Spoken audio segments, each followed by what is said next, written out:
तो हमारे इस चैनल सनी लर्निंग पॉइंट पे 100 सब्सक्राइबर हो चुके हैं। तो चलिए आशा करते हैं कि बहुत ही जल्द हमारे चैनल पर 1K सब्सक्राइबर हो जाएंगे। तो चलिए आज के वीडियो में सीखते हैं कि जो हमारा फ्यूचर परफेक्ट टेंस है इसके इंट्रोगेटिव सेंटेंस का हम पैसिव वॉइस किस प्रकार से बनाते हैं, क्योंकि हमने आपको पिछले ही वीडियो में बताया है कि निगेटिव सेंटेंस का हम पैसिव वॉइस किस प्रकार से बनाती है। यदि आपने उस वीडियो को नहीं देखा तो हमने लिंक डिस्क्रिप्शन में दे दिए हैं। तो देखिए जो इंट्रोगेटिव सेंटेंस है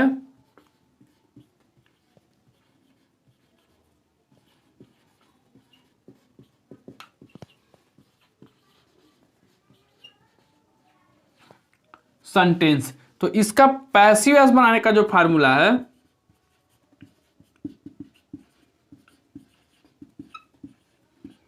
यही है कि सबसे पहले हम लिखते हैं विल या शैल को सब्जेक्ट के अनुसार। उसके बाद से हम लिखते हैं जो हमारा एक्टिव वॉइस का ऑब्जेक्ट है, ये तो है सब्जेक्ट, लेकिन ऑब्जेक्ट इसलिए कि आपको पता रहेगा कि एक्टिव वॉइस के ऑब्जेक्ट को ही हमें पहले लिखना है। उसके बाद से हम लिखते हैं हैव बीन का। उसके बाद हम प्रयोग करेंगे मेन वर्ब की थर्ड फॉर्म। उसके बाद हम प्रयोग करते हैं बाय, अंत में सब्जेक्ट और अंत में question mark.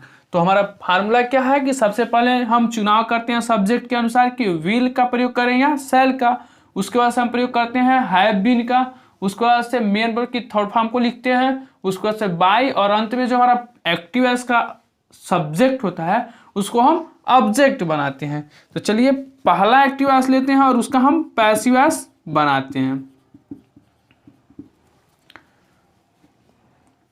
Will he have sung a song। क्या है कि will he have sung a song, तो इसका हम क्या बना पैसिव वॉइस।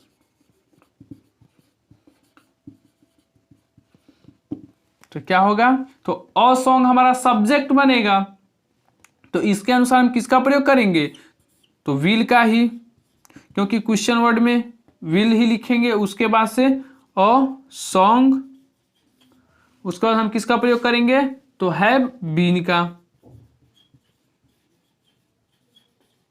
उसके बाद थर्ड फॉर्म तो संग बाय, और जो हमारा सब्जेक्ट ही है तो बन जाएगा हिम, और अंत में क्वेश्चन मार्क।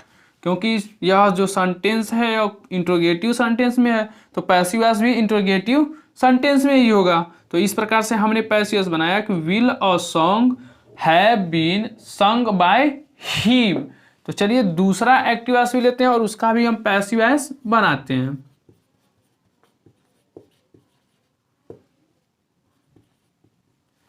तो क्या है दूसरा, शैल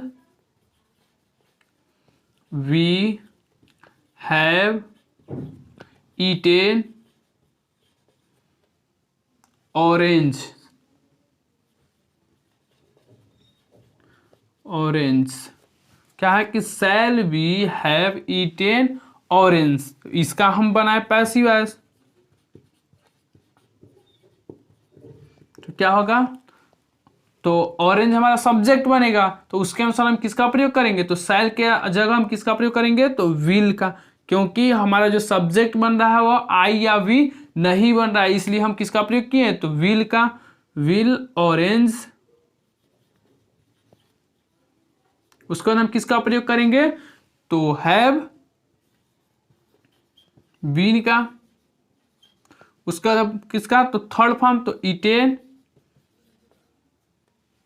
उसके बाद बाय और सब्जेक्ट, तो बाय और जो हमारा सब्जेक्ट है बी वो बनेगा ऑब्जेक्ट, तो क्या हो जाएगा अस, और अंत में क्वेश्चन मार्क। तो हमारा पैसिव वॉइस बना कि will orange have been eaten by us. तो अभी तक हमने विल और शैल से स्टार्ट होने वाले सेंटेंस का पैसिव वॉइस बनाया। यदि क्वेश्चन वर्ड भी आए तो उसका जो हम पैसिव वॉइस बनाएंगे तो उसका भी फार्मूला आप देख लीजिए कि क्वेश्चन वर्ड को हम उसी तरह से लिखेंगे।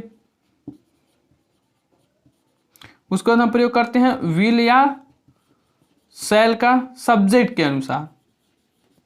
उसके बाद से हम प्रयोग करते हैं जो हमारा एक्टिव वॉइस का ऑब्जेक्ट होता है। उसके बाद से हैव बीन, उसके बाद प्रयोग करते हैं मेन वर्ब की थर्ड फॉर्म। उसके बाद प्रयोग करेंगे बाई का, और अंत में जो हमारा एक्टिव वॉइस का सब्जेक्ट होगा, और अंत में क्वेश्चन मार्क। तो यह जो फार्मूला तब लागू होगा जब हमारा क्वेश्चन वर्ड वाक्य के शुरू में आए। जैसे एग्जांपल में देखिए,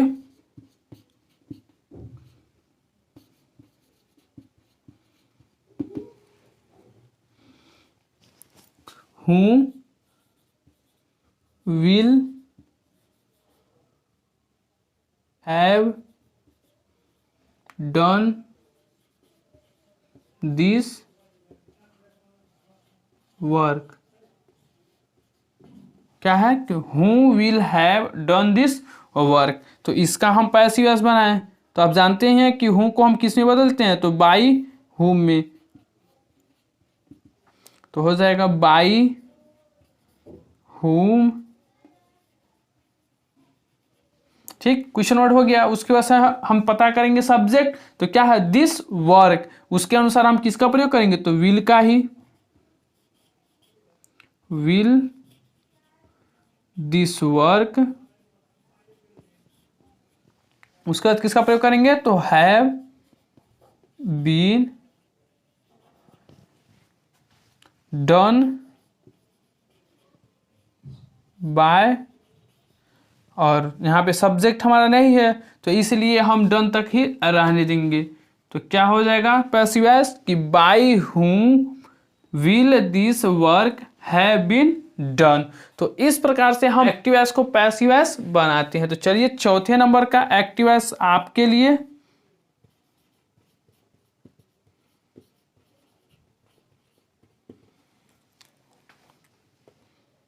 where will he have gone to home.